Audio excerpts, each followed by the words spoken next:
Hello, everybody who's watching now and will be watching in the future. I'm your host, Woody, and with me is.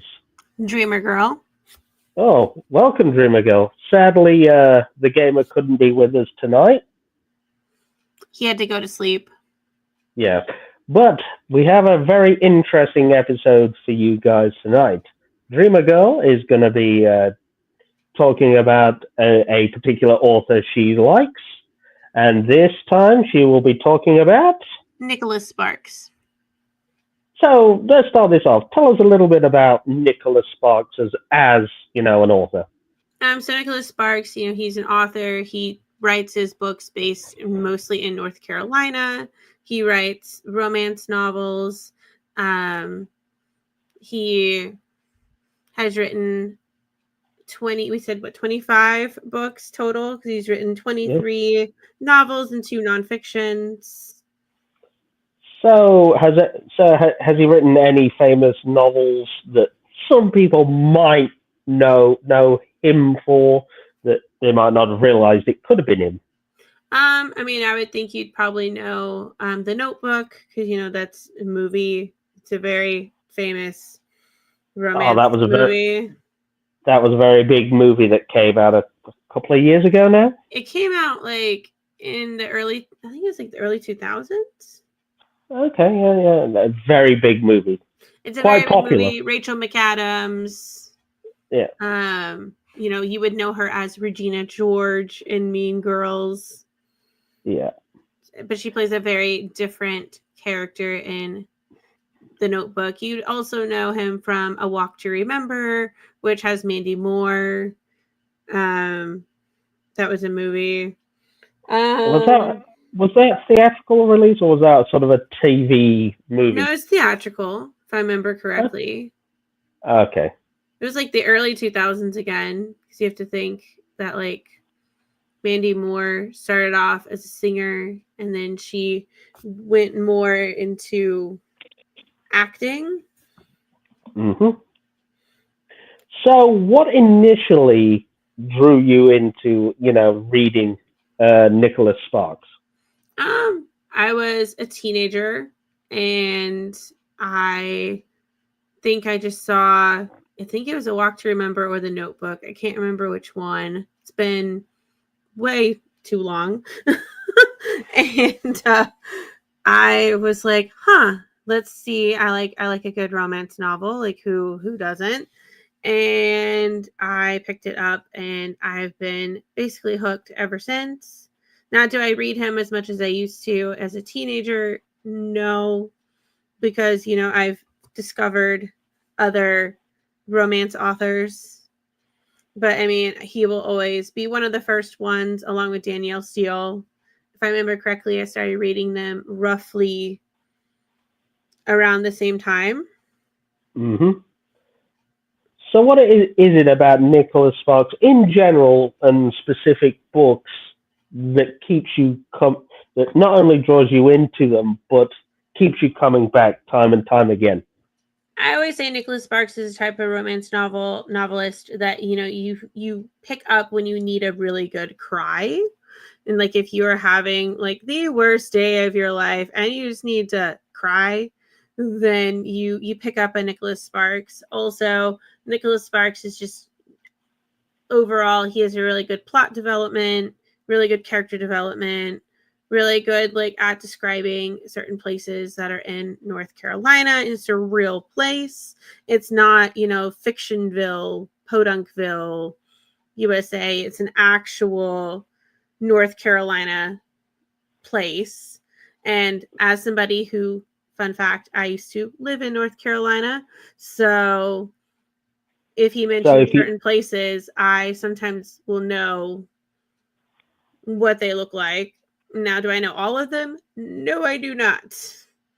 yeah, but I mean, the fact is, he places them as real, that could effectively be real people, real events in a real town. Yes. Something that could happen. And if you are from the Carolinas, you will know this specific location, this specific, mall, this specific diner. And you could also know, and like he'll mention like Charlotte, North Carolina, which is a pretty big city. So you'll know Charlotte, North Carolina. You'll know Raleigh, North Carolina. You'll know New Bern. You'll know Wilmington, which is like a coastal, like beachy town. It's also a college town. But he also like bases his characters. Some of them have been based off of real people, which is actually kind of cool. So, and like real events like leukemia or teen pregnancy, you give the baby up for adoption, or like domestic violence, like it's a real thing.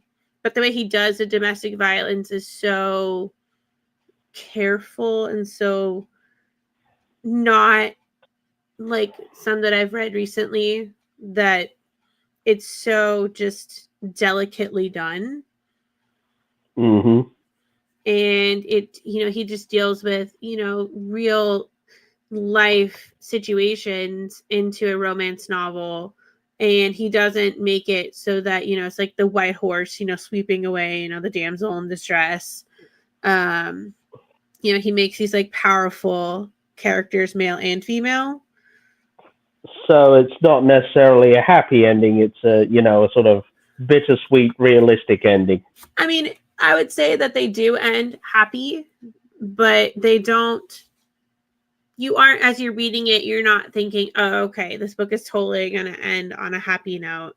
You're thinking, oh, okay, like, how is this going to end? Like, what's going to happen? How is it going to get from point A to point B to point C to the ending? How are they going to turn this around? Like, it does end happy, but you don't expect it to always end happy.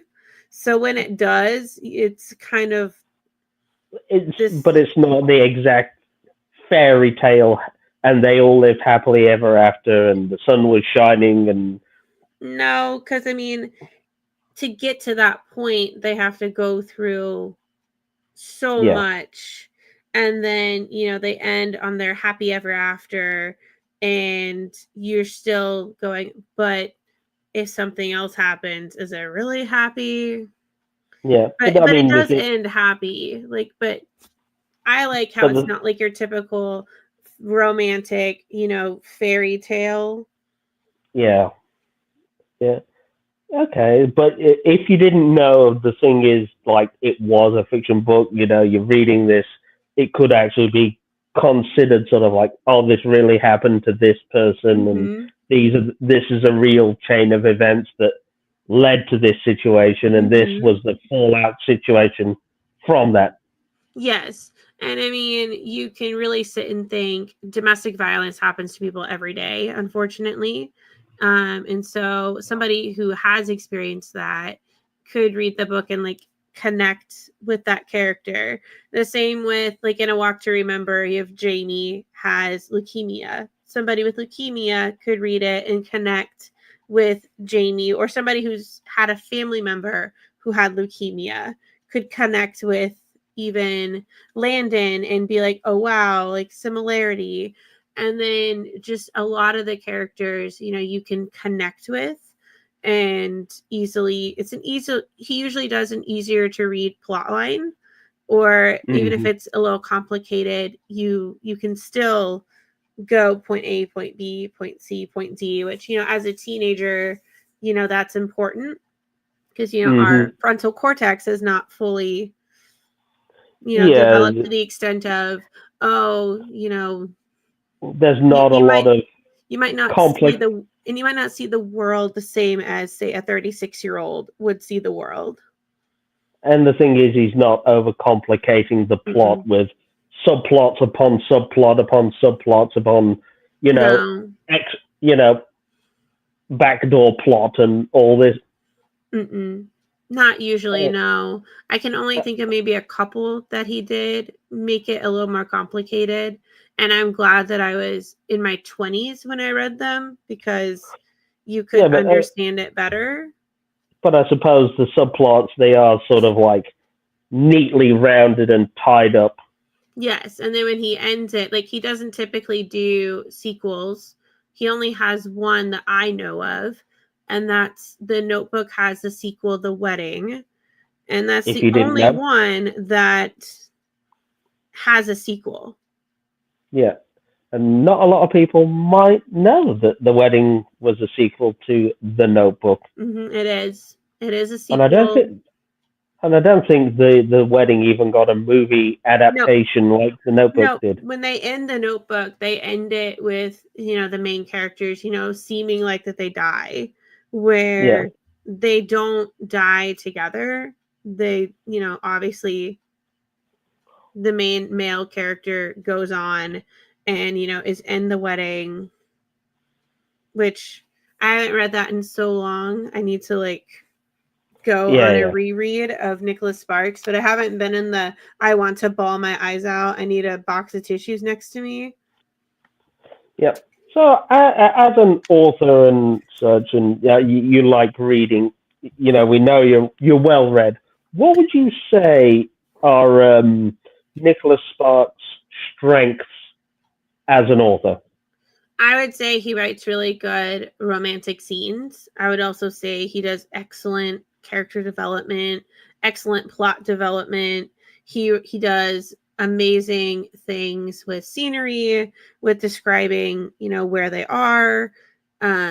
He does amazing when he's going from, because in one book he writes two different perspectives. Like one is like the older character, and then it's flips to when she was younger, and he does that very well.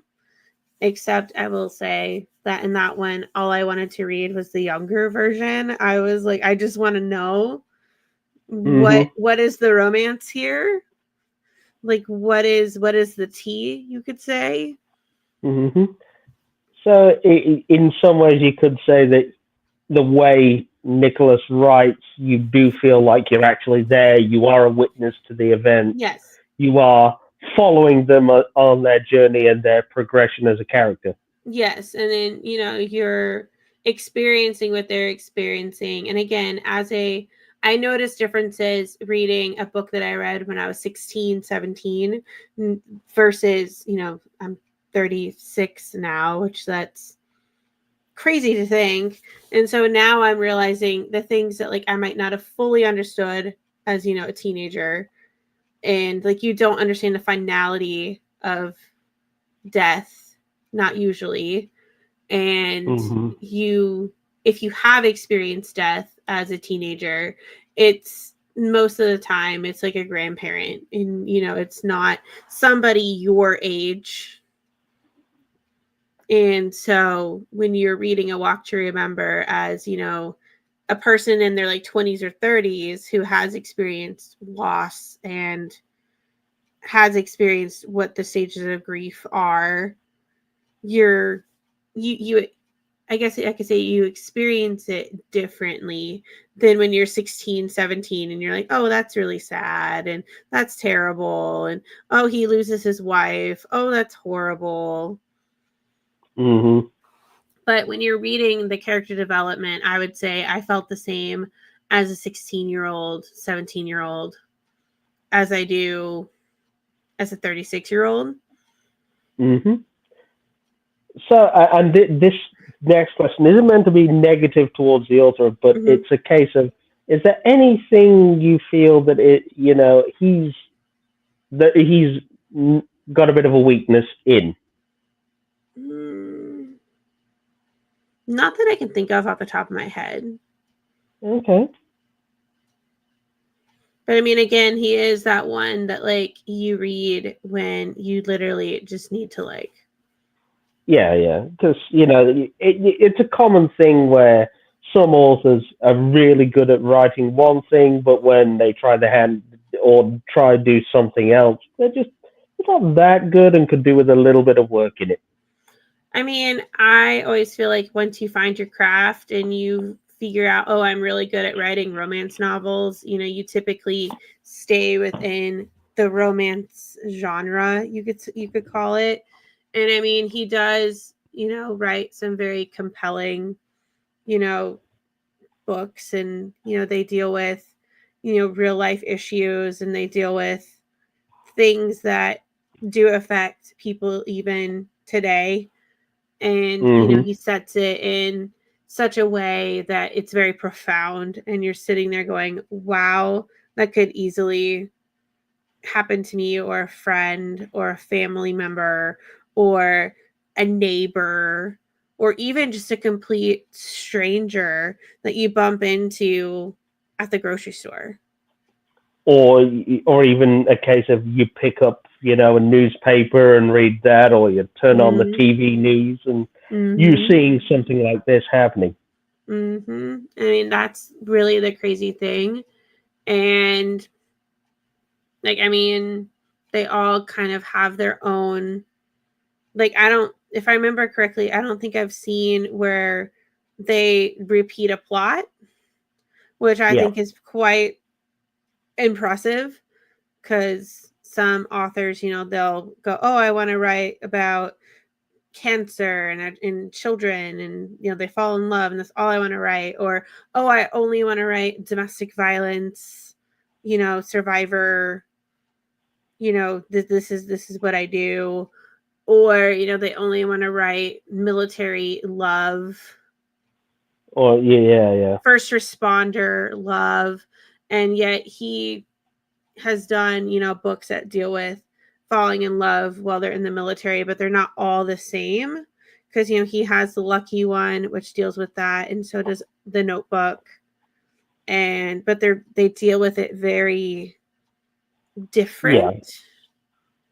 While the idea is the same, it's two completely different It's stories. super different, which some authors, they will basically write the same book, different Yeah, cover. the stories are the same, just the names have changed. Mm-hmm. To protect the innocent. Yes. The stories are real. The names have been changed to protect the innocent. And so, I can't think of anything that he does that is not good. Mm. So, I forgot what I was going to say for a moment there. So, he's written, like mostly romance novels Mm-hmm. and real life stuff.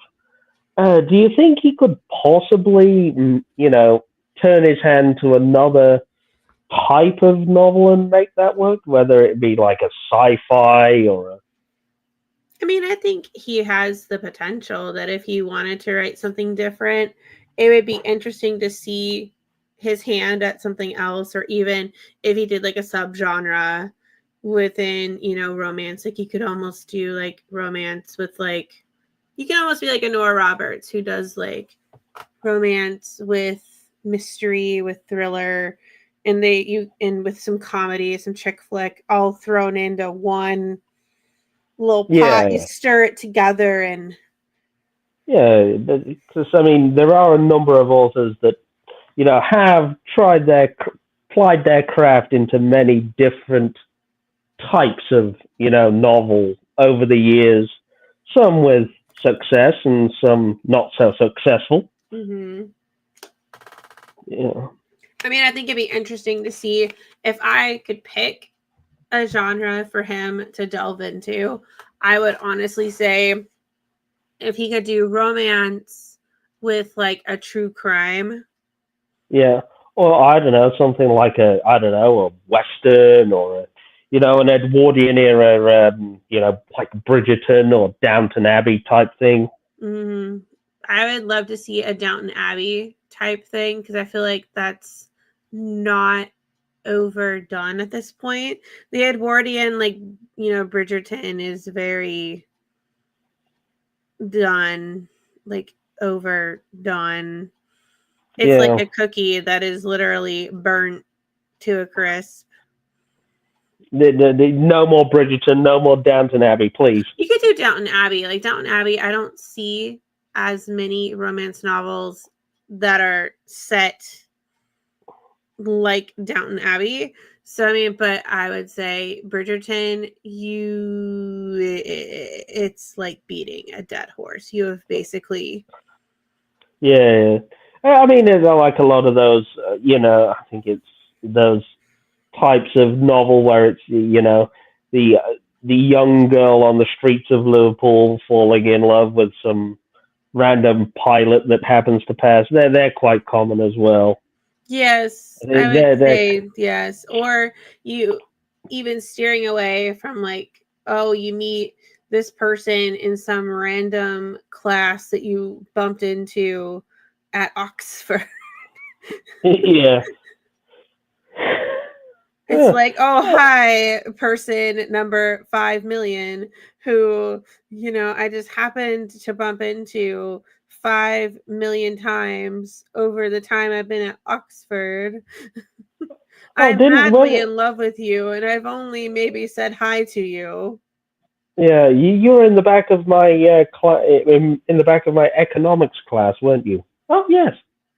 And I'm madly in love with you, and I've only seen you one time, and I've only maybe said hi to you, and it's totally not creepy when people write those. And I'm literally sitting here like, I do believe in love at first sight. There is a very fine line between making it creepy and making it cute. And if you don't do it correctly, then it's almost stalker-ish. And then you compare that to say, and she walked or whatever it was called, a walk to remember, and you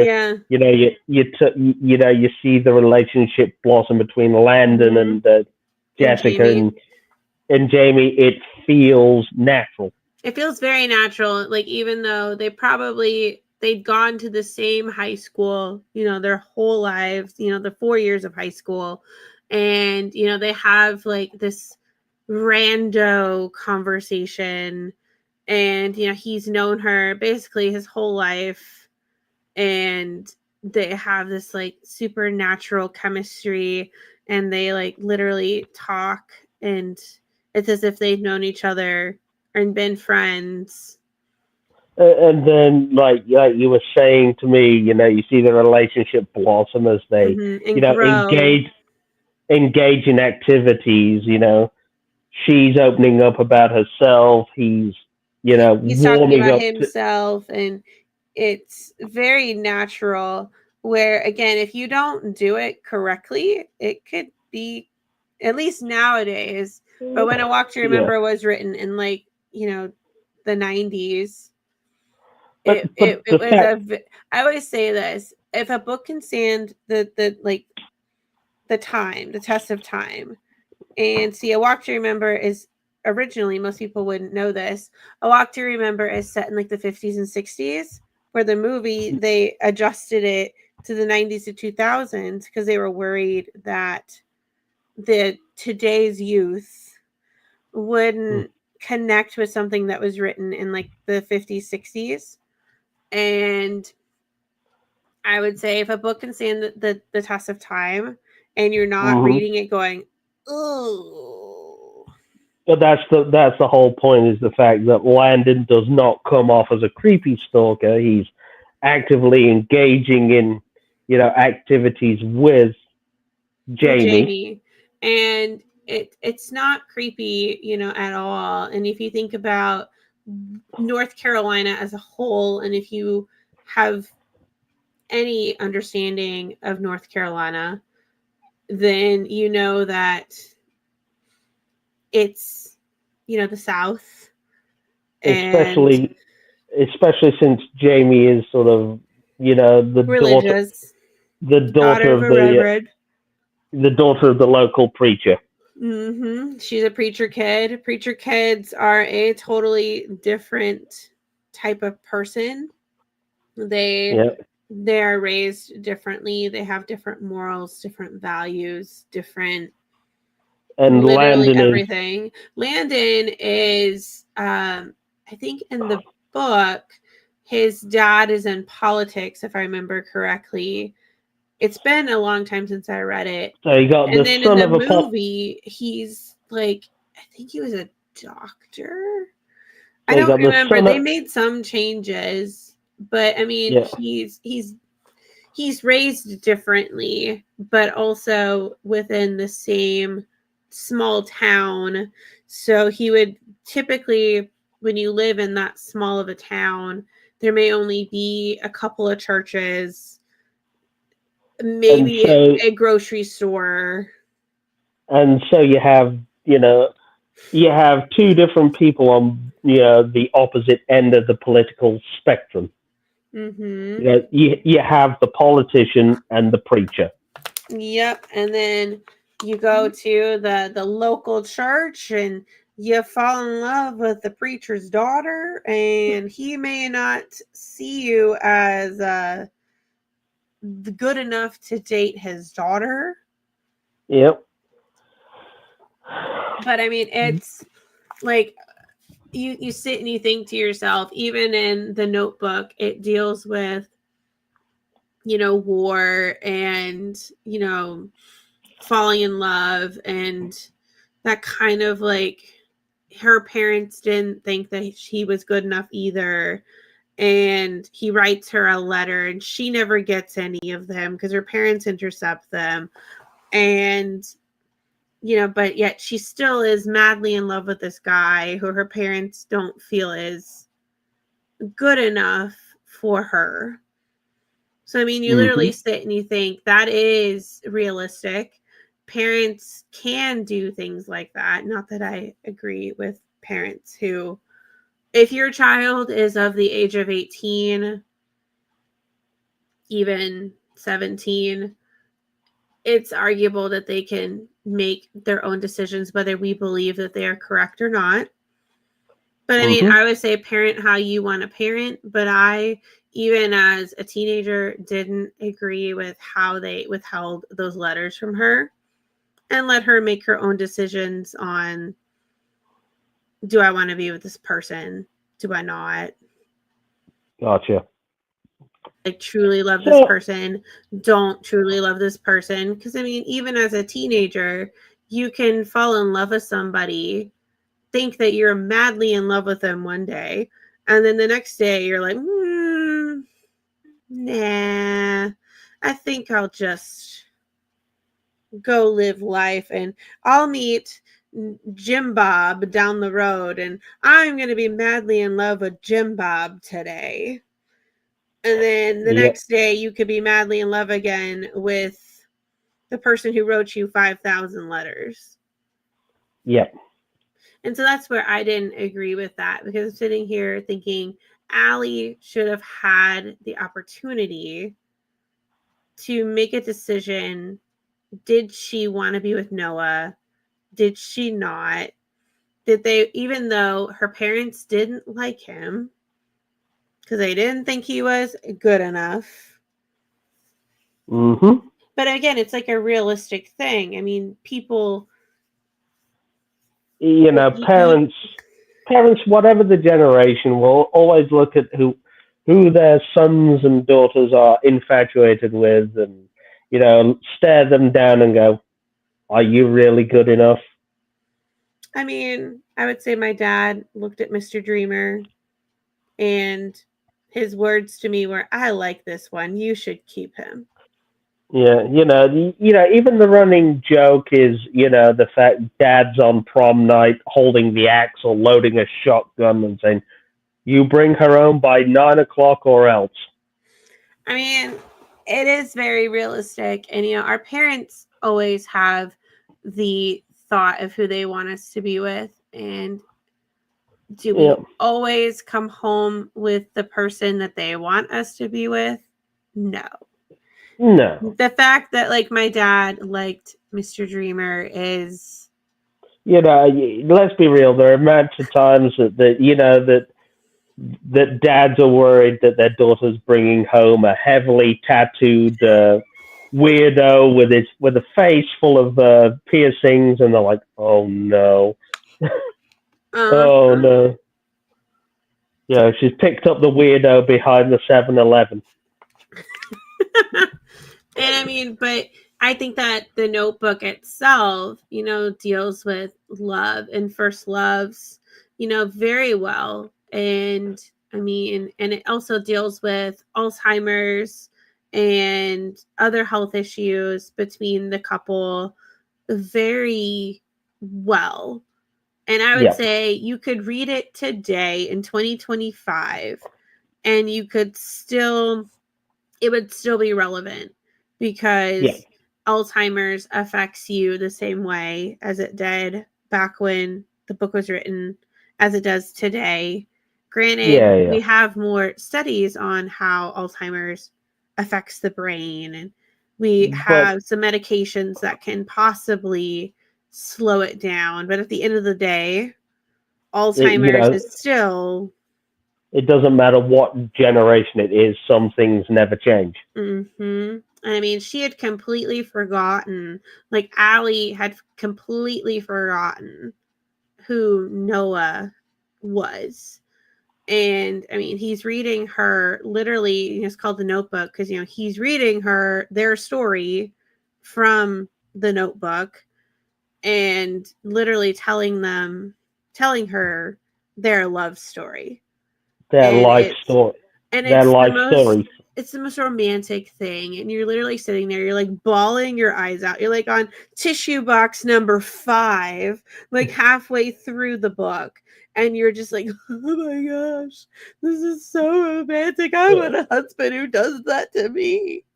You've got shares in Kleenex at this point. You do, because I mean, I would say The Notebook probably made me sob, ugly, cry, like, because I was single when I read it, and I was probably in high school or early college when I read it last.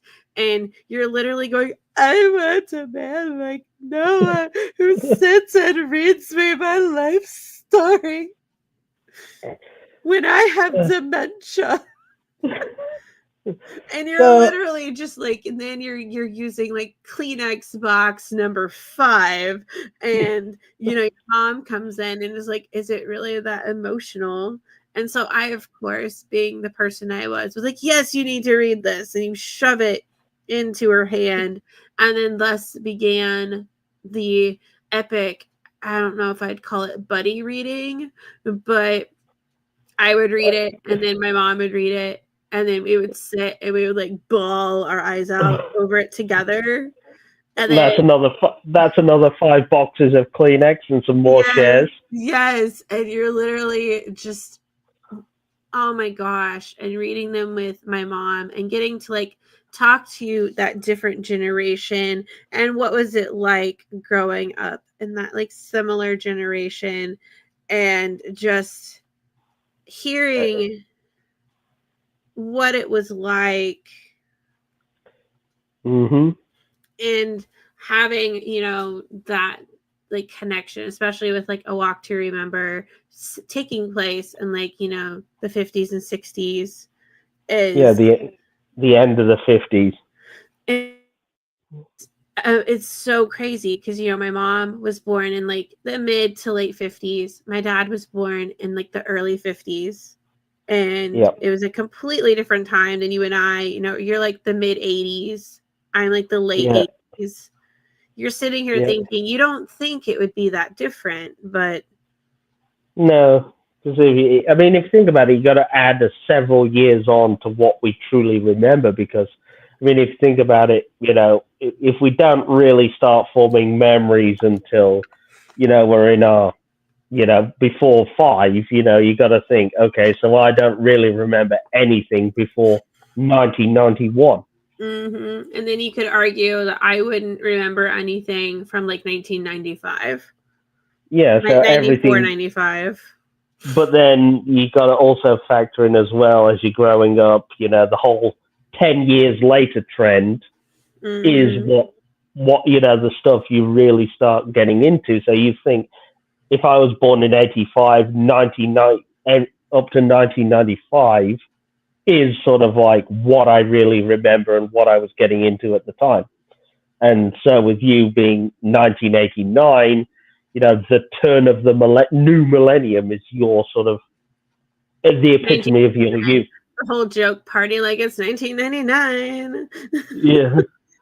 But I just feel like that he knows what he's writing, and it feels like he genuinely researches what he's writing. He genuinely, takes care in what he's writing, especially when he deals with very hard subjects, especially because he is a parent himself. So you have to think, he has to think to himself, how would I handle it if my daughter brought home somebody I didn't think was good enough? Or my daughter was dating somebody who had leukemia or some kind of cancer. Or my daughter, is unfortunately a victim or survivor, however you want to say you are, of, domestic violence and, all of that goes with it. And so I really feel like he takes very great care when he writes it because, it is such a real hot button. I hate to say like hot button issue. But, you're literally sitting there thinking, wow, like, and it has stood the test of time. Like, it really has. But that's the hallmark of a truly great author, is the fact that you can read your book 20, 30, 40 years from now and it's still as relevant and as it was when it was written. Well, I'd say the best example is I read during the pandemic. We all remember the pandemic. I read Safe Haven. I read it, and its copyright is, let's see, what is its copyright? Its copyright is 2010. So you have to think 2020, it's 10 years. So yes, 15. Like at that point, it was about 10 years at that point. And I remember reading it going, this has, withstood the test of time, because from 2010 to 2020, it's still a relevant situation. It's still happening, unfortunately.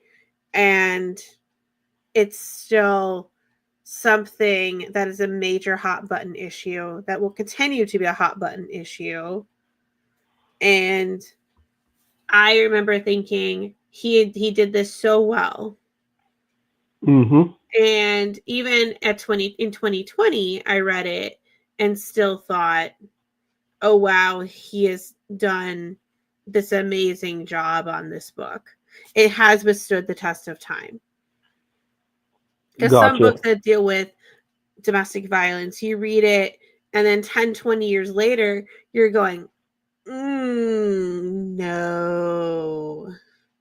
Just no. Like, you need to like not be on the shelf anymore. But when you read his books, you're like, okay.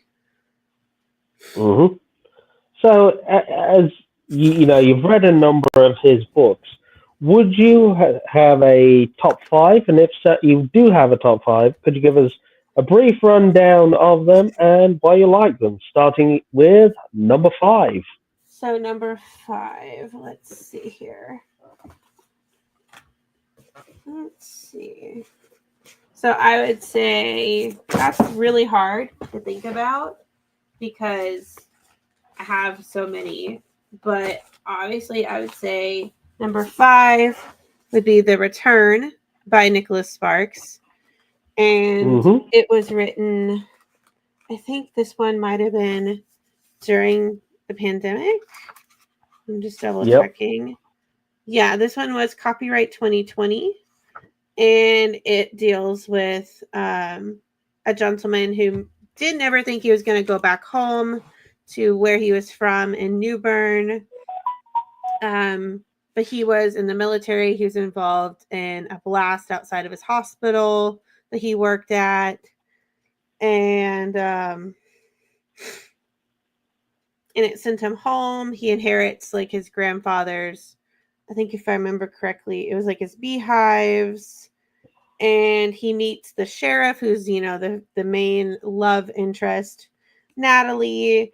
And you follow their love story throughout the whole situation where he isn't sure he wants to stay where he is, if I remember correctly, and he's learning how to take care of bees. He's also dealing with a teenager who doesn't have a home, and he's doing the best that he can to like help that situation while dealing with, being in love with, the main love interest. And overall, it was a very good pandemic read. Would I read it again? Absolutely. I would definitely read it again. I just haven't Okay. had it on my TBR in a while. So that's number 5. So number 4 is. I'm trying to think. Number 4 would be probably Every Breath. I actually have a signed copy. Mr. Dreamer actually got to meet Nicholas Sparks. It came out pre-pandemic, and he drove all the way to Charlotte to get me, and my mom and my mother-in-law all have signed copies. Oh, now that's good. And this one came out, if I remember correctly, it was like 2018. So it was very pre-pandemic. And this one deals with where you have your main character. She's kind of at a crossroads. She's been with her boyfriend for many, many years. She's wondering, is this person am I supposed to be with this person? Do I really love this person?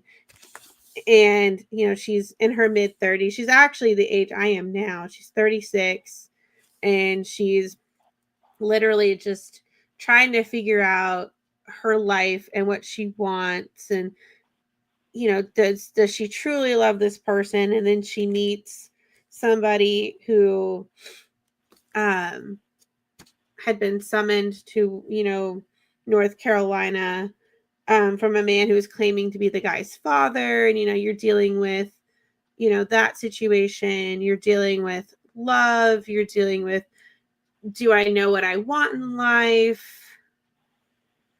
And it was a very profound way of looking at what do you want in life? What is sort of, I don't want to call it your bucket list, but what is something what do you want out of life? How do you want to live life? And I remember reading it during the pandemic again, because you're locked in your house. Like, what else are you going to do? Yeah, that is good point. Good point. And so I read both of these, The Return and Every Breath, during the pandemic. Yep. And your thoughts on that one? I would definitely reread it again, especially now that I am, 36, the same age as the character, which, when I read it, I was like, I would have been, if it came out like 2018, I would have been like 29. But I didn't read it until I was about 30, 31. Yep. I wasn't the same age as the character. And so, you think differently at 31, 32 than you do at, 36. Yeah, that's true. You have different wants and needs. And okay, so that was number 4. So number 3. Number 3, I would say probably The Wish by Nicholas Sparks. Yep. And that one came out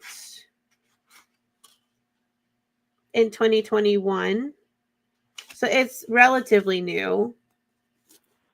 And it's about a girl, it's one that flips between the older character is telling the story to somebody else. And it goes between, the older, main character flipping into the younger, same younger version of the main character, and it's telling her story about how she had gotten pregnant out of wedlock. She ended up giving the baby up for adoption. She ends up going and living in like a coastal town with her, I think it was her aunt, if I remember correctly. And like she learns, she finds the love of her life, obviously, where she is, because that's how they typically do. And the man teaches her about photography, which turns out to be her career. And she's dying of cancer, and she's telling her story. And I mean, it was a very profound way to tell your story when you're dying, and you know that you are because you stopped treatment. And she actually ends up dying. She's dying of melanoma, skin cancer. And you and I both know that is very close to home. So I don't know if I could read it again at this moment in my life. But it'd be a bit too close to home. But I mean, overall, I will admit I loved reading the chapters where she's back, she's telling her story. She's, being the teenager, self, telling her story about falling in love. And, this man accepted her even though she was pregnant with another person's child. And, it was very profound. And you're sitting there thinking that can happen even today in 2025. And I would say, would I want to reread it at some point? Probably. But at this moment in time, no. Yeah. But it's still like a really, really good book. Gotcha. Yeah. Okay. So so that was number 3. Number 2. Number 2. Actually, I have 6. So that would be, I couldn't pick 5. So I technically I have some honorable I have an honorable mention. Okay, we'll go with that one. The honorable mention. I would obviously say Safe Haven. I read it also during the pandemic, and it dealing with domestic violence and alcoholism. So it deals with 2 very hot button issues. And the main character, she runs away from her abusive alcoholic husband, and she takes the identity of her neighbor's deceased daughter, and she goes to this coastal, like, small town, and she ends up meeting, she like kind of has an experience where she thinks that she has a neighbor named Joe, and Joe isn't actually really there. It's just like kind of like a hallucination. And so she was hallucinating him the whole time. She was hallucinating her the whole time, and it ends up being the man that she falls in love with. That was his wife, who ended up dying of cancer, if I remember correctly. And it's kind of this like profound thing. You're sitting here thinking this person is thinking that she's seeing somebody that she really isn't. And you think it could have been, the stress of escaping, narrowly with your life. And, she literally has to change her looks, change how she acts, change how she dresses. She basically, is living this like double life. She can't tell anybody, who she really is, because she's terrified that, if her husband finds her, she's dead. And so she literally, is living this, I don't want to say a lie, but she's living very in a scared way. But then, she meets the main male character, who has 2 children. His wife has passed away. He is taking care of his 2 children. She is in love with the 2 children. She, thinks that they're great. And, they basically latch on to her as well. And, you get to watch, love actually blossom, even though she's technically still married. She is with somebody who like genuinely, cares about her and doesn't want to see her get hurt, doesn't want to see anything bad happen to her. And I mean, of course, you end up seeing the alcoholic husband and you have to follow his journey too. And you're literally sitting here like, I don't like you. And so you get to kind of follow the whole journey, the big picture. And so that was it's an honorable mention. It has to be mentioned. And then I'd say number 2 would be The Notebook. My copy looks very sad. We'd call that well loved. It's moved with me multiple times. Of course, we all know The Notebook. It was written in 1996. Mm-hmm. So it's not a spring chicken. And it deals with Noah and Allie and their love story. And as we've discussed, they, her parents didn't think he was good enough, and they wanted her to be with somebody who was, of her same status. And she ends up defying them, falls in love. Yeah. And that is, not to like ruin a good story, but and they live, happily ever after in a way, even though she ends up getting Alzheimer's. He's reading their story. Yep. He has his own health issues. And you're literally sitting there like bawling your eyes out 5 Kleenex boxes in. Yep. And obviously, this is a book that made it, and the hugely successful movie that came after it. And then number 1. This is your all-time favorite Nicholas Sparks book. Is obviously going to be A Walk to Remember. And its copyright is 1999. Mm-hmm. And I always, when people want to know a Nicholas Sparks book to read, I mean, yeah, I of course recommend the other ones, but this is one that I always tell people, it's the most profound. It deals with leukemia. It deals with, falling in love. It deals with death. It deals with all these things that we would not normally want to read about, but you kind of have to, because, I mean, it can pop up in any book that is written today by a different author. And Nicholas Sparks, he actually based it off of his own sister. And you're sitting here thinking the fact that he bases this off of a real person is super profound, because you have to think, how hard would it be to write a book based off of somebody that has passed away? Yeah. You base Jamie is based off of his sister.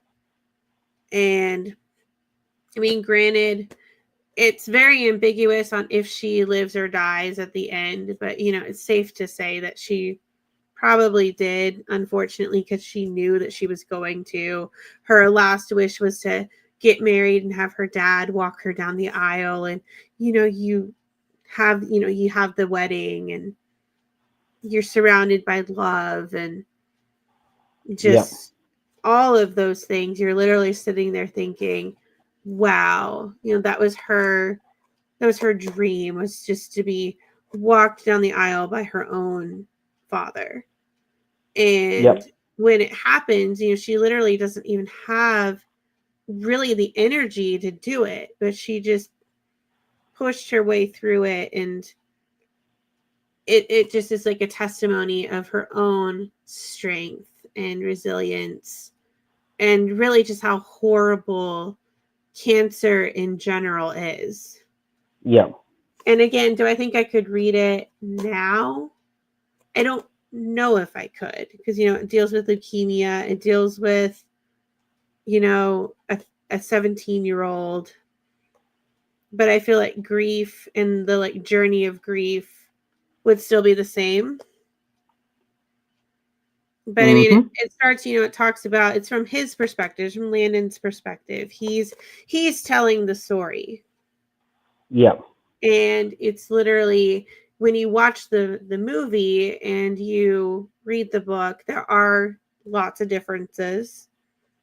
Because I mean, in the 50s and 60s, they didn't have any kind of cell phone, cellular device. They didn't No. have any kind of, like CD player. They No. didn't have, really any. All the technology that we kind of No. take for granted, and And so when I watched the movie, well, yes, I love Mandy Moore playing Jamie, and I think it's Shane West plays Landon. And while I do love me a good bad boy, turns his life around type of story, I feel like I like the original story, the book, better, because in the 50s, a bad boy was viewed differently than in the 90s and 2000s. It's a very different perspective. yep. Like, Woody, you could ask your own dad, what was it like?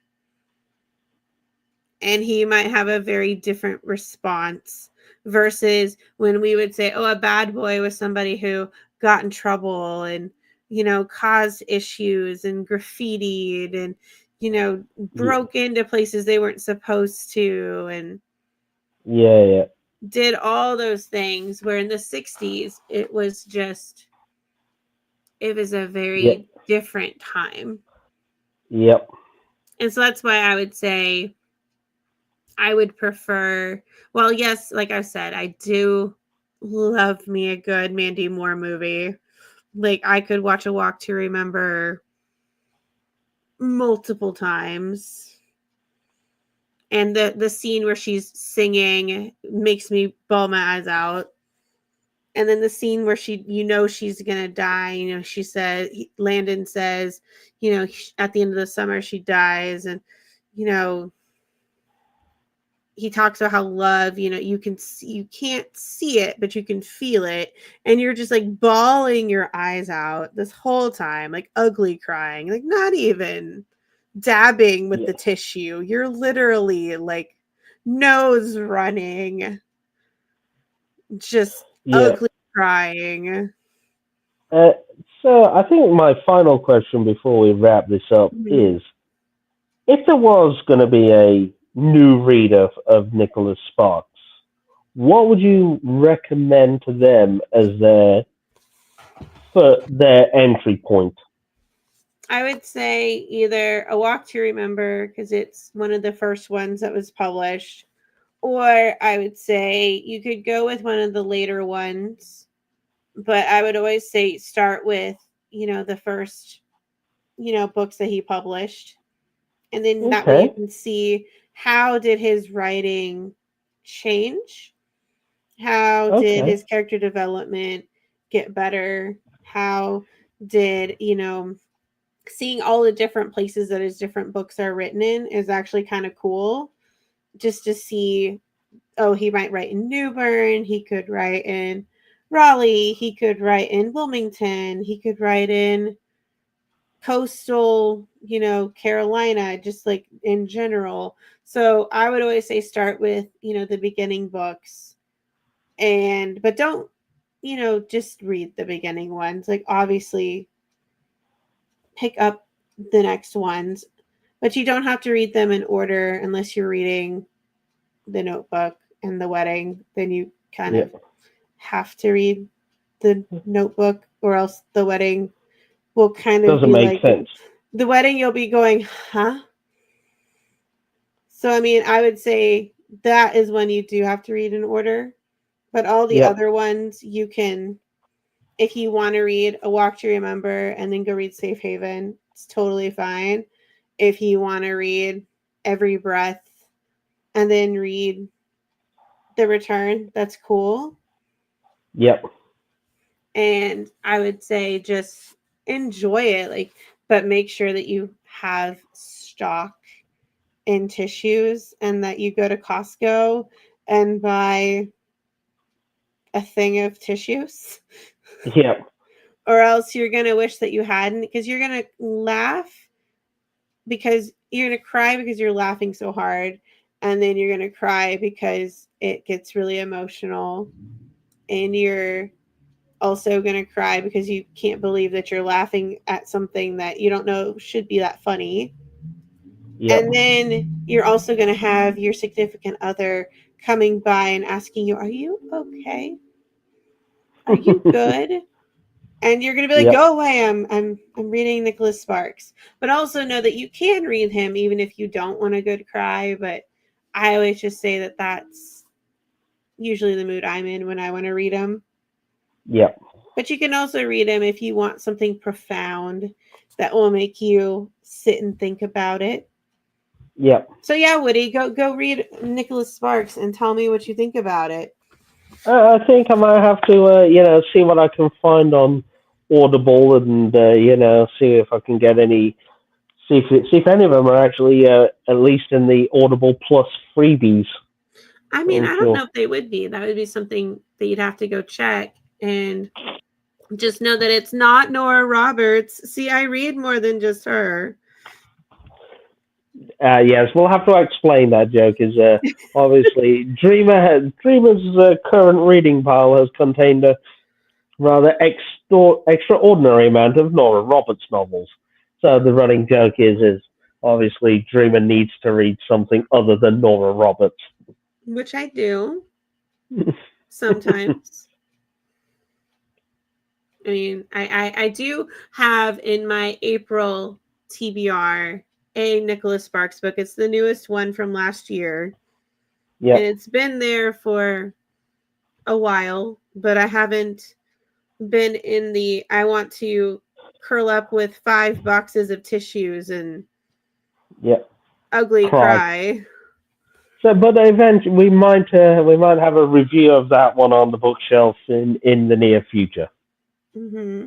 Now, Woody, my question is this: would you ever want to try reading Nicholas Sparks, or is he not your genre? He's not really my genre. I was aware of the Notebook as a film. I mean, it was one of those movies that it was like it doesn't really tickle my pickle, as the saying goes. Mm-hmm. But it might be something, now that, at the time I might, check it out, and I might walk down the same path you did. Mm.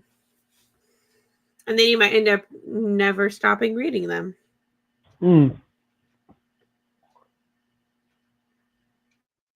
Say, I read romance novels.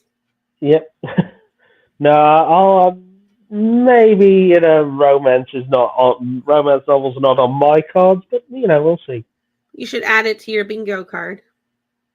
Who knows? Who knows Along what with, the future where the ever question is, where is Rachel Price? Well, there's been an interesting development in the Rachel Price case. Oh, what is that? She was last seen in a Costco going down the confectionery and cake aisle after with some alcohol. Oh, so that's where you saw her last. Yeah. Are you sure she wasn't eating the big bucket of mac and cheese? Oh no! I definitely saw her, going to where the fresh cakes are. Hmm. Well, you And can't blame her. we all know how much of a trap those cakes are. I mean, as somebody who has had a Costco cake, yeah. I mean, how can you really say no to, Rachel Price, who has a shopping cart full of wine and cake?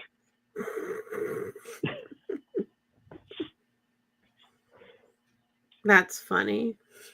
Uh, Though some sources do say she had a pizza in one hand and a hot dog in the other.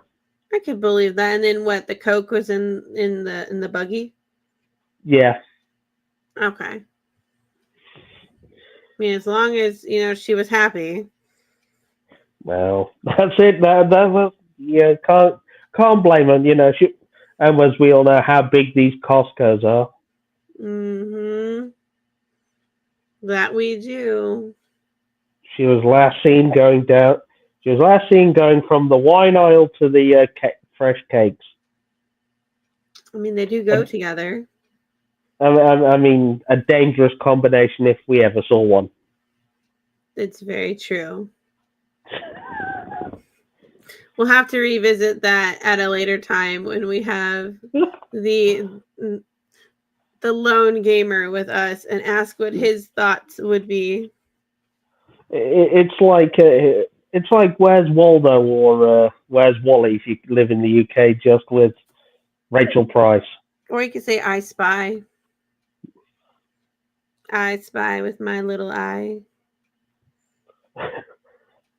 Something. It's not Where's Waldo. It's Where's Rachel. Yeah, you have to do that, and you have to, have umpteen bajillion Rachels, and then you have the one who's wearing, the bright highlighter yellow, leggings or whatever they're wearing these days.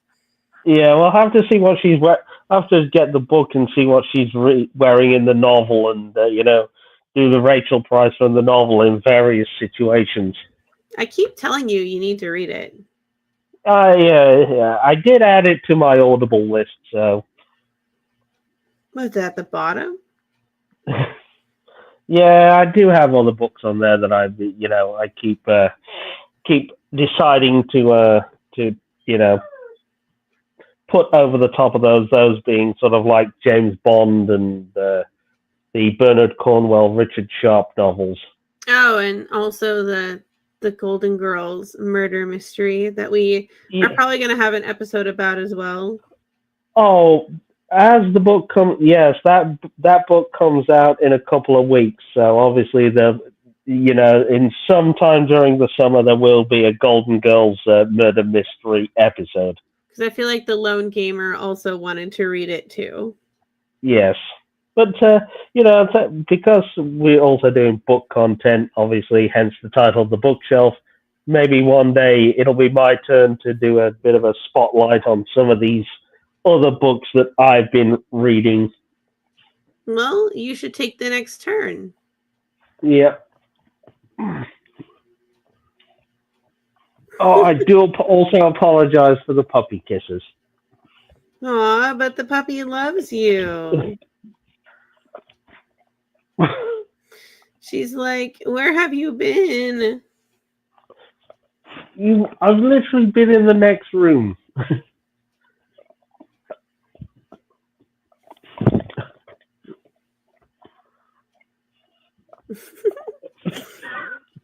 Okay, that's enough kisses. That's enough kisses. Anyway, any further thoughts on Nicholas Sparks? Okay,